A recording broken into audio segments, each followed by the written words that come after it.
Anti-war protesters shut down the streets in front of the federal building for about 2 hours. It came during the morning rush, police making dozens of arrests.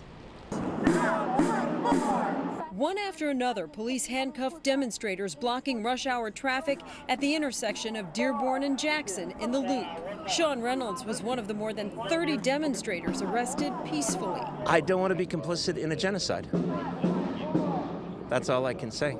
Several groups, including Muslim and Jewish organizations, calling for the Biden administration to demand a ceasefire in Gaza, camped out in Federal Plaza for 24 hours. They read the names of more than 30,000 Palestinians killed in the Israel-Hamas conflict.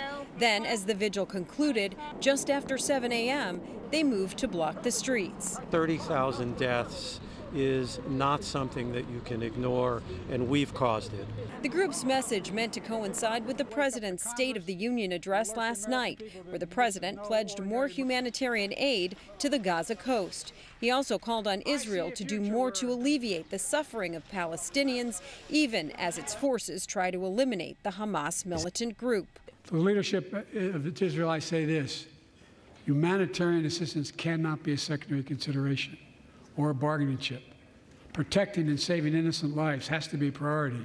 But for demonstrators here, it's too little, too late. It's great that aid is coming in, but we also have to consider the fact that while aid is coming in, bombs are being dropped on the people of Gaza.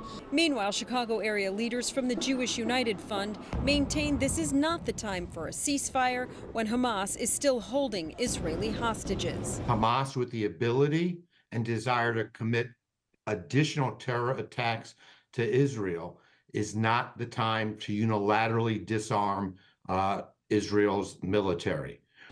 Meanwhile, demonstrators say they plan to keep protesting, and they are organizing actions when the Democratic National Convention comes to Chicago in August. Watch breaking news on YouTube. Subscribe to ABC7 Chicago Eyewitness News.